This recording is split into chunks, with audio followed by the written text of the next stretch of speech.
साथियों नमस्कार। साथियों, जानता हूं कि आप नाराज़ हैं, इतने दिनों बाद वीडियो आ रहा है, लेकिन सही बताऊं तो कोई ऐसी खबर थी ही नहीं जिस पर हम चर्चा कर पाते। कुछ ऐसा कलेक्टिव हो ही नहीं रहा था, हल्की फुल्की खबरें थी जो सबको पता होती हैं। अब मैं वो आदमी हूं नहीं कि ज़बरदस्ती जरा सी एक खबर को खींच के 10 मिनट का वीडियो बना दूं just for the sake of video बनाइंग। तो खैर, जब कोई कंटेंट नहीं होता तब कंटेंट देते हैं हमारे ट्रम्प चचा। जी हाँ, कल ट्रम्प चचा ने कुछ ऐसी बातें कहीं जिसके बाद पूरी दुनिया में खलबली मच गई। उस पर मैं चर्चा करूंगा। उससे पहले मैं आपको ये बता दूं कि इस समय जो शेख हसीना का मैटर है या बांग्लादेश है, वो भी अनप्रेडिक्टेबल हो चुका है। उसका पता ही नहीं चल रहा बांग्लादेश करना क्या चाह रहा है, चाह क्या रहा है। बांग्लादेश की तरफ से बयान आया है कि भाई जो हमारे प्रधानमंत्री भारत जाने वाले थे, तारिक रहमान, वो अब भारत नहीं जाएंगे और तब तक भारत नहीं जाएंगे जब तक भारत शेख हसीना को हमें लौटा नहीं देता। यानी कि भारत शेख हसीना उनको दे दे, वो उसे फांसी पे चढ़ा दे, उसके बाद उनके पीएम आएंगे। उनके पीएम क्या बहुत बड़ी तोप हैं? बिल्कुल मत आए, बिल्कुल ना आए। ऐसे ही तेवर कभी मालदीव वाला भी दिखाता था, कभी श्रीलंका वाला भी दिखा रहा था। सब तेवर ठंडे पड़ जाते हैं। ठीक है, नेपाल वाला भी दिखा रहा था, वहाँ तो जेनजी प्रोटेस्ट ही हो गया। बहरहाल, तो इस तरह से ये लोग बातें कर रहे हैं ये बांग्लादेश वाले, और यही बांग्लादेश वाले हमसे कह रहे हैं कि भाई हमें थोड़ा सा डीजल दे दो, हमें डीजल की दिक्कत आ रही है। तो हम ही साहब इनको डीजल पहुंचा रहे हैं, 5,000 ton of diesel from India हमने पहुंचाया। 18 तारीख की खबर है। आप कहेंगे भारत फिर इनकी मदद क्यों कर रहा है? देखिए, कभी भी गुस्से में आकर के डिसीजन नहीं लेना होता। हमें भी गुस्सा आ रही है बांग्लादेश पर, सबको आ रही है, लेकिन आप गुस्से में अगर हम नहीं दे रहे डीजल, जो करना कर ले, इससे तो फॉरेन पॉलिसी खराब हो जाती है। आपको हमेशा टारगेट करना होता है जनता को, नेता को नहीं। तारिक रहमान आज है, कल नहीं रहेगा, पद से हट जाएगा। लेकिन अगर आपने जनता को ये दिखा दिया कि भारत आपके साथ हमेशा से था, चाहे शेख हसीना रही हो, चाहे तारिक रहमान रहा हो, चाहे कोई रहा हो, भारत हमेशा जनता के साथ खड़ा रहा है, तो जनता फिर प्रेशर बनाती है अपने नेता पर कि भारत के साथ ऐसे नहीं, ऐसे संबंध बनाओ। तो ये हमारा हमेशा से रहा है। लेकिन हमें उतना ज़्यादा भी जनरस नहीं होना चाहिए कि हम अपना तेल जो है यहाँ कमी पड़ रही है और उनको दिए जा रहे हैं, ऐसा भी नहीं होना चाहिए। तो भारत इस चीज़ का ध्यान रख रहा है। भारत कभी भी शेख हसीना को ऐसे ही बांग्लादेश को नहीं सौंप देगा। शेख हसीना ने कहा है कि इस साल दिसंबर में मैं बांग्लादेश जाऊंगी। वो जाएंगी, अपने तरीके से जाएंगी, अपने प्रोटेक्शन में जाएंगी, अपनी जनता के बीच जाएंगी, आवामी लीग के बीच जाएंगी। वहाँ की सरकार ये चाह रही है कि भारत सरकार शेख हसीना को ले और उनकी सरकार को सौंप दे, सरकार तुरंत जेल में डाल दे और फिर जाकर के इमरान खान वाला हल कर दे। ये नहीं हो पाएगा। इमरान खान की तरफ से भी खबर आ रही है, पाकिस्तान की तरफ से, कि इमरान खान की जेल में मृत्यु हो गई है। ये खबर अभी तक पुष्ट नहीं हो पाई है, तो मैं उसमें कुछ कह नहीं पाऊंगा कि मृत्यु हो गई है कि नहीं हो गई है।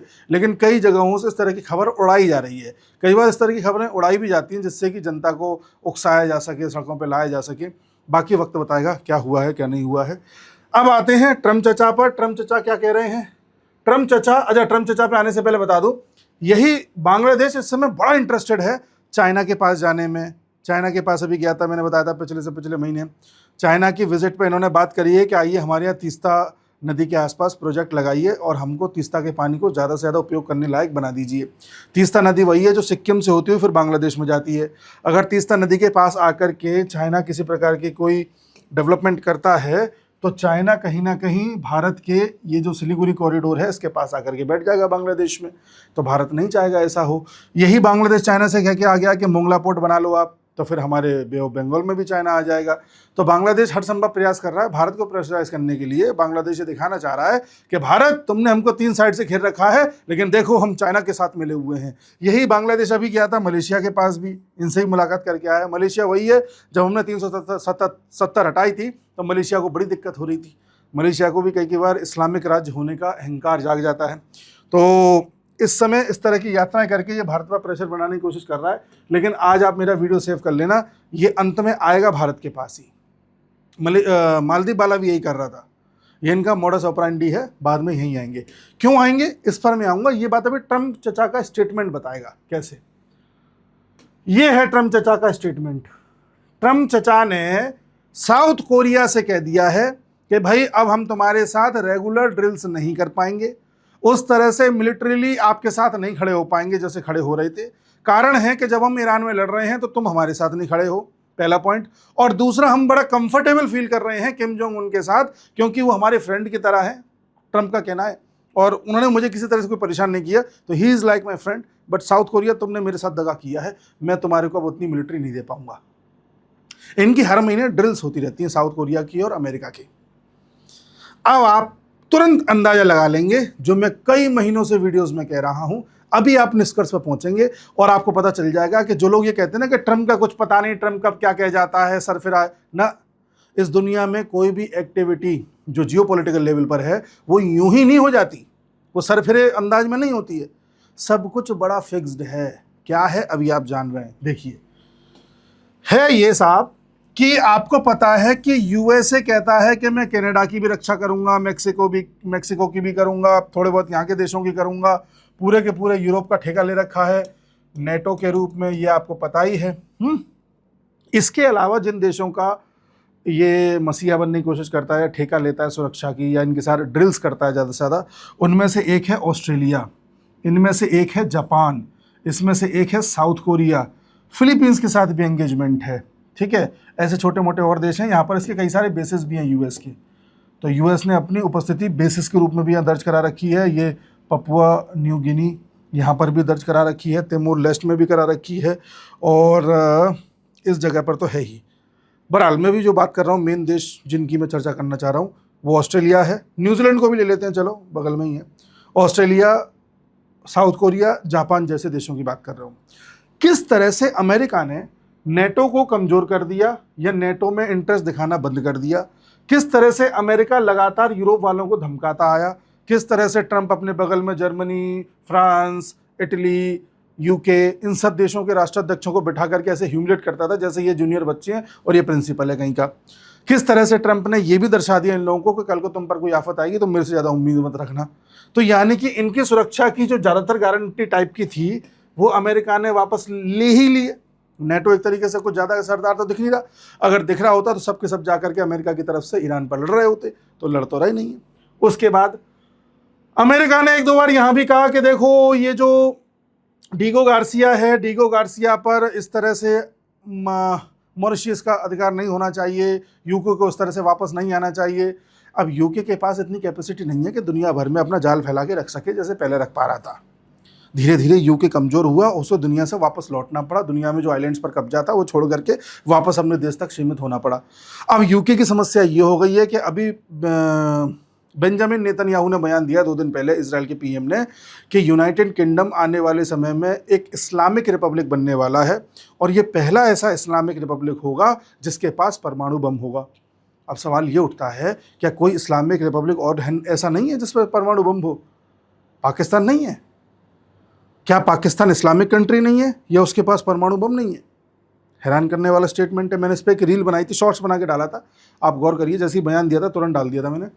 ऐसे ही अभी 2024 में जेडी वेंस ने बयान दिया था कि अगर जिस तरह के हालात यूके में बने हुए यही चलते रहे तो ये आने वाले समय में इस्लामिक रिपब्लिक बन जाएगा और ऐसा पहला देश होगा। तो क्या पाकिस्तान के पास न्यूक्लियर बम नहीं है, या हैं तो किसी और का नियंत्रण है?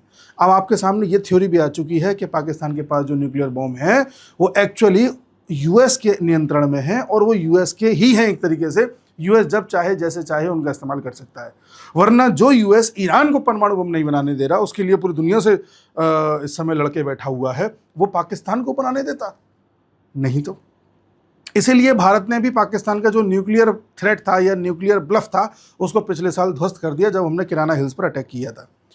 हम जानते थे कि किसी हाल में नहीं हम पर फोड़ पाएगा, हमने कर दिया। अब दूसरी बात, मैं क्यों कह रहा हूं कि अमेरिका साउथ कोरिया से रिश्ते खराब कर रहा है, क्योंकि अब अमेरिका के पास इतने डॉलर नहीं है कि दुनिया भर में अपनी फौज भेज सके, दुनिया भर में कंट्रोल अपना रख सके, दुनिया भर में उस तरह से दबदबा बना के रख सके जैसे पहले रख पा रहा था। इसे कहते हैं डी डॉलराइजेशन। कितने दिन से ये बात मैं आपको बता रहा हूं कि अमेरिका के पास उतना पैसा नहीं है कि दुनिया पर दादागिरी चला पाए। भारत जैसे देश जो धीरे धीरे दूसरे देशों के साथ लोकल करेंसी के एग्रीमेंट करते चले जा रहे हैं, भारत कह रहा है कि भाई हम आपसे लोकल करेंसी में ही लेन देन करेंगे, ये डॉलर का चक्कर अब हम खत्म करेंगे। हम पहले 12 साल पहले एक भी देश के साथ लोकल करेंसी में नहीं करते थे, आज 25 देशों के साथ कर रहे हैं।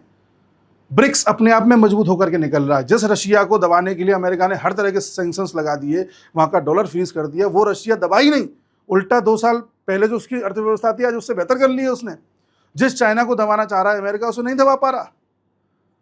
तो रशिया, चाइना, इंडिया मिलकर के किस तरह से पूरी दुनिया में इस समय दबदबा क्रिएट किए जा रहे हैं। अमेरिका इस चीज़ को भांप चुका है और अमेरिका ये भी जान चुका है कि आने वाले समय में डॉलर उतना टिक नहीं पाएगा, डॉलर उतना मजबूत रह नहीं पाएगा। जब डॉलर नहीं होगा तो दुनिया भर में पकड़ नहीं बना पाऊंगा। तो सबसे अब यही कहना पड़ेगा कि भाई तुम्हारी जो आफत है वो तुम्हारी जिम्मेदारी है, मेरे से कुछ मत कहना। और यही कारण है कि अभी पिछले महीने जापान ने भारत के साथ रक्षा सहयोग को और बढ़ाया, डिफेंस कॉपरेशन को और बढ़ाया। याद करिए, वीडियो बनाया था मैंने, चेक कर लीजिए।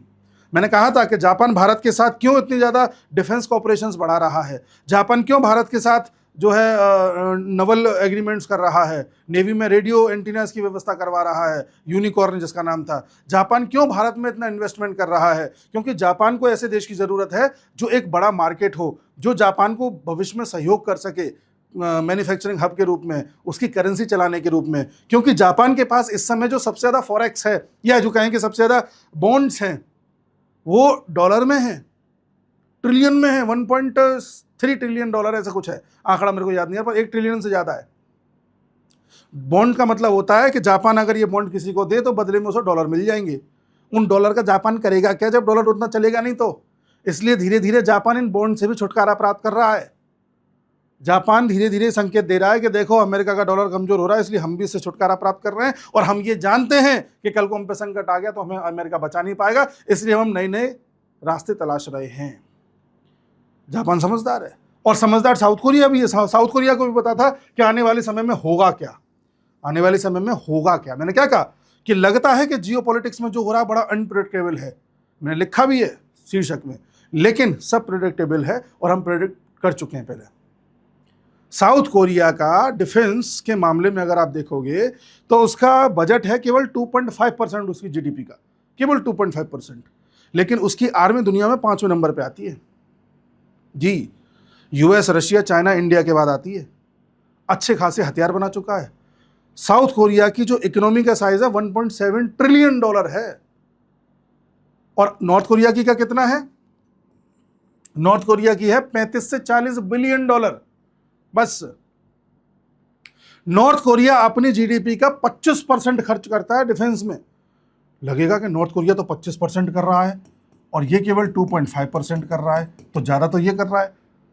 वो कर रहा है जीडीपी का, उसकी जीडीपी ही 40 बिलियन डॉलर की है, उसका 25% निकाल लो 10 बिलियन डॉलर। इसकी है 1.7 ट्रिलियन डॉलर की, इसका निकाल लो 2.5%, उससे ज़्यादा ही निकलेगा। एक नॉर्थ कोरिया का जो एक व्यक्ति है उसकी औसत आय है पूरे साल की, पर कैपिटा इनकम $1500, केवल $1500 है।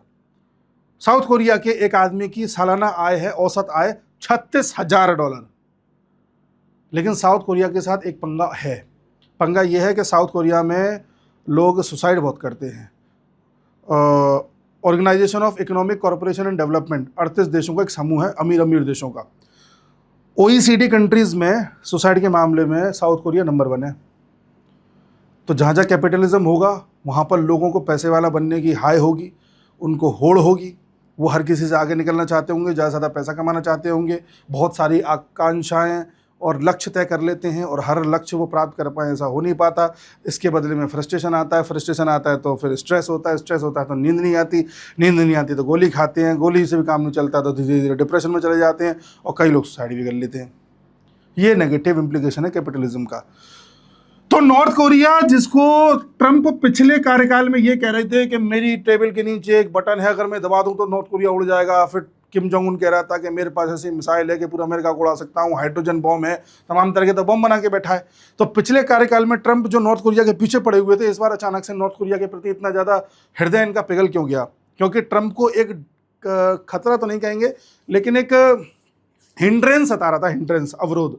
ट्रंप को लग रहा था कि यार जब मैं ईरान पर हमले कर रहा हूँ, कहीं ऐसा ना हो कि चलो चाइना और रशिया तो ईरान के साथ खड़े रहते हैं डायरेक्टली इनडायरेक्टली कैसे भी, कल को नॉर्थ कोरिया कोई एक बवाल क्रिएट ना कर दे। तो नॉर्थ कोरिया ने इमेज ऐसी बना रखी है कि वो बवाल ना क्रिएट करे, वो भी सपोर्ट लगता है। तो हम ट्रंप इस बात से बड़े खुश है कि मैं खुश हूँ कि नॉर्थ कोरिया ने कुछ करा नहीं, किम जोंग उन तो मेरा दोस्त जैसा है और तुमसे मुझे दिक्कत है कि तुमने भी कुछ नहीं किया, तुम्हें तो सपोर्ट करना चाहिए था मेरा। तो ये सब ड्रामेबाजी है। अल्टीमेटली होना ये है कि अमेरिका को अब अपने पैर खींचने हैं वापस, और पैर खींचेंगे कैसे? पैर खींचेंगे ऐसे कि इनसे दूरी बनाओ, इन सबसे दूरी बनाओ, नज़दीक किसे रखो?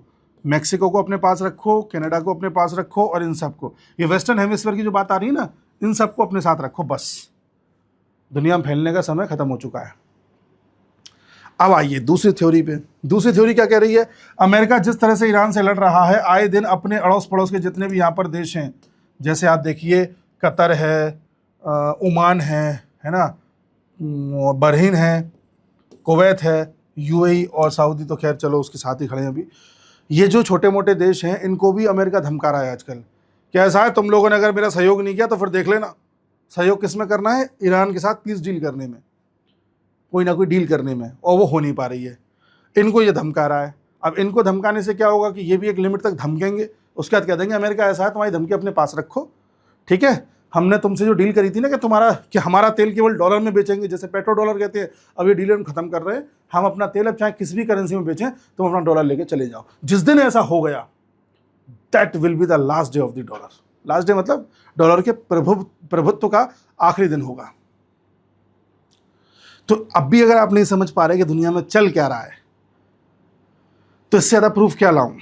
जापान से पीछे हट रहा है, साउथ कोरिया से पीछे हट रहा है, ऑस्ट्रेलिया के साथ भी बन नहीं रही है उस लेवल पर, यूरोप के साथ बिगाड़ चुका है, इन लोगों के साथ बिगाड़ ही रहा है, एक आदमी के पीछे पड़ गया है, ईरान के पीछे। ठीक है, ईरान में जिस दिन तख्ता पलट कर लेगा या ईरान को हरा लेगा, वहाँ से एक नए युग की शुरुआत होगी पूरी दुनिया में, और एक नए नए समीकरण आपको देखने को मिलेंगे, नई नई करेंसीज देखने को मिलेंगी जो मजबूत होती दिखेंगी। तो वो एक नया एक परसेप्शन आने वाला है। अच्छा, ऐसा क्या क्यों रहा हूँ मैं, क्या इसलिए रहा हूँ? देखो, मिलिट्री डील्स को ये कम करेगा। Trump threatens US ally Oman को धमका दिया है। क्या ऐसा है, पीस डील करवाने में हमारी मदद करो और हम जैसे कह रहे हैं वैसे करो, अगर स्टेट ऑफ हॉर्मुज पूरी तरह से नहीं खुली तो फिर देख लेना।